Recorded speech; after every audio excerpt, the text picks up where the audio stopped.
2 years ago, around 2.5 years ago, I got married. And much to my parents' surprise, I never thought it would happen. I was 38. And the next week, probably between 3 and 4 days later after my wedding, my father was diagnosed with esophageal cancer. This was going to be his second bout with the cancer. He had lung cancer back in the day, and he got really lucky, and they cut that out, and he got a nice big St. Michael, or as my dad would say, St. Mickey tattoo. My parents are from upstate New York, by the grace of God. And so he got a nice St. Michael here, and he drove all the demons out of heaven. So the lance was pointing at my father's cancer scar to keep the cancer out. So unfortunately, with this esophageal cancer, of course, all the troops rallied. I became super annoying to my father. My dad's like one of my best friends. He taught me how to cook. We have a very strong Italian-American heritage. I was his girl. He was my first Valentine. We were always very close, despite politics, which was very difficult, and only got worse as he got older. So throughout this process, I tried to do everything I could to make sure that he was hydrated, to help, to make sure my mom was helping out, that she was taken care of and she wasn't getting overwhelmed, because my dad was a real stubborn son of a bitch. He would get cranky and that's how he wanted you to leave him alone. Unfortunately, as happens with many times during cancer treatments, the cure is worse than the disease. And the radiation gave him something called pulmonary pneumonitis, because the esophageal cancer was right here, so the radiation essentially cooked his lungs. And he ended up having to go into ICU. I was still trying to be, the tap dancing daughter, let me distract you. Let me make sure that you're taken care of. I snuck him Cheetos. I would feed him the Cheetos so that the nurses wouldn't see the orange dust on his fingers when he had to have his diabetes levels checked. That's the kind of relationship we had. I'd be like, Dad. He'd be like, yeah, give me Cheeto. Unfortunately, he just couldn't get his oxygen levels up, and they kept dropping and dropping. And they decided that they were going to have to put him into a induced coma. And I didn't like that. We weren't expecting that. But my dad, who had become very much into his Catholic faith again towards the end of his life. He had his super stereotypical Irish Catholic priest come. And he was this giant man, and he'd come and talk to John and give him his last rites like 4 times. And so when my dad, when they put him under, he looked at all of us and said, "Be good and take care of each other." And I didn't know that those were going to be the last words that I heard from my father. They say that when you're in an induced coma, you're in sort of like a dreamlike state. They say that the people can hear you. They're not sure how the brain processes that. We knew that when we walked in there and he heard our voices, we saw his stats spike. We knew that in some way he knew that we were there. So in the quiet hours of the morning, I'm not a religious person. I've always been kind of F you Christianity kind of person, because I grew up in Alabama, and boy, did that not go well.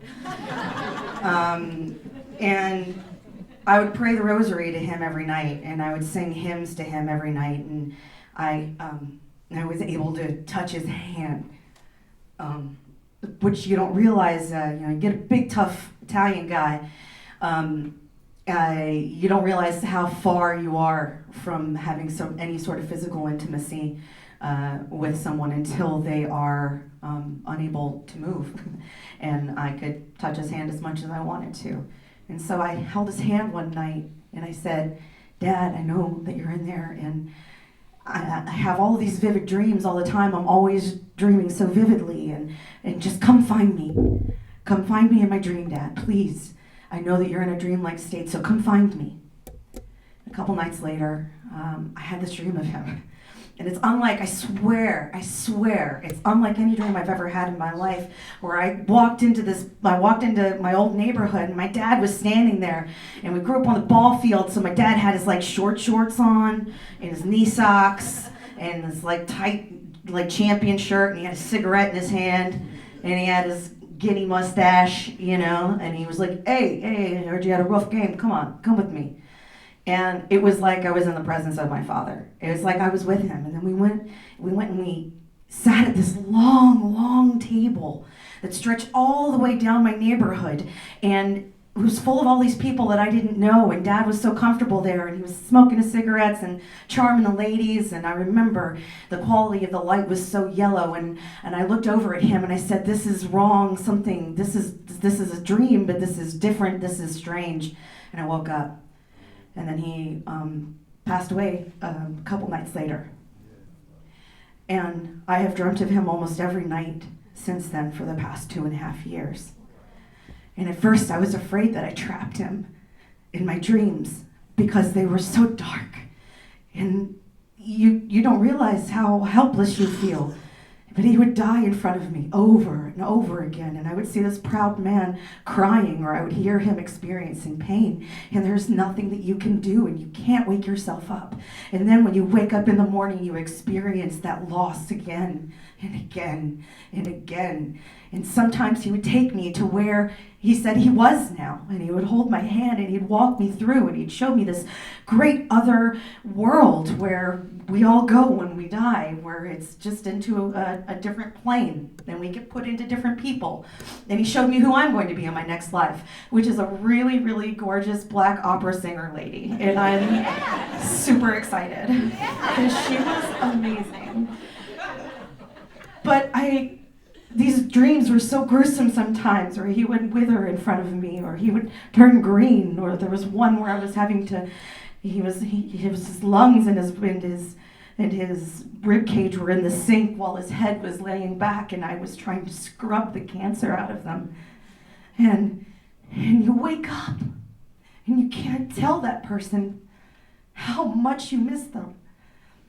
And I know that what I've been saying ever since this happened is like, grief is like this giant wine glass where you think that once it's broken, you think you've picked up all the pieces, and then you're walking through your kitchen and you cut your foot open.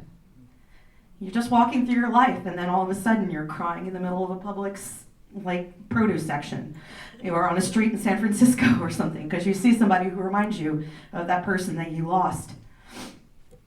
And so as the time has gone on, and we've accepted the reality that his recovery was going to be terrible, and this very proud man was going to have no dignity in what awaited him, the surgeries and the recovery, I've made peace with the fact that this was the time he was supposed to go.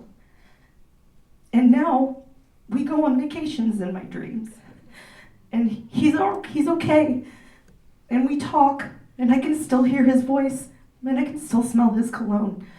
And so I figure if this is the way that I can still have him in my life, then I'm okay with it. And I don't want him to leave.